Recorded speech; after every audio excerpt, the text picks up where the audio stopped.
ra-iisul wasaaraha xukuumadda federaalka ah ee Soomaaliya mudane Maxamed Xuseen Rooble iyo wafdigii uu hogaaminayay ayaa soo gaaray magaalada Abu Dhabi ee xarunta dowladda isutaga Imaaraadka Carabta kadib casuumaad uu ka helay dowladda Imaaraadka Carabta. ra-iisul wasaaraha waxaa garoonka diyaaradaha ee magaalada Abu Dhabi ku soo dhaweeyay wasiirka wasaaradda cadaaladda ee dalka isutaga Imaaraadka Carabta Cabdalla Sultaan Naciimi. booqashada ra-iisul wasaaraha ayaa waxa ujeedkoodu uu yahay ama ay daaran tahay horumarinta iyo hagaajinta xiriirka u dhexeeya labada dal ee walaalaha ah ee Soomaaliya iyo Imaaraadka Carabta oo ah laba dal oo uu ka dhaxeeyo xiriir soo jireen ah oo dhinacyo badan leh. waxaa ra-iisul wasaaraha ku weheliya safarkiisa wasiirro ay ka mid yihiin wasiirka amniga gudaha Cabdullaahi Maxamed Nuur, wasiirka wasaaradda waxbarashada iyo tacliinta sare Cabdullaahi Abuukar Xaaji,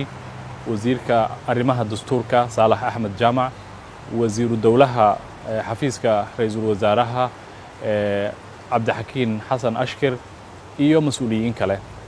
waxaana la filayaa ra-iisul wasaaruhu inuu wada hadallo kala duwan la yeesho sidaan hore u sheegay mas'uuliyiinta waddanka isutaga Imaaraadka Carabta oo ah dal ay Soomaaliya uu kala dhaxeeyo xiriir aad u qoto dheer oo dhinacyada dhaqaalaha bulshada iyo weliba taariikhdaba saameyn ku leh.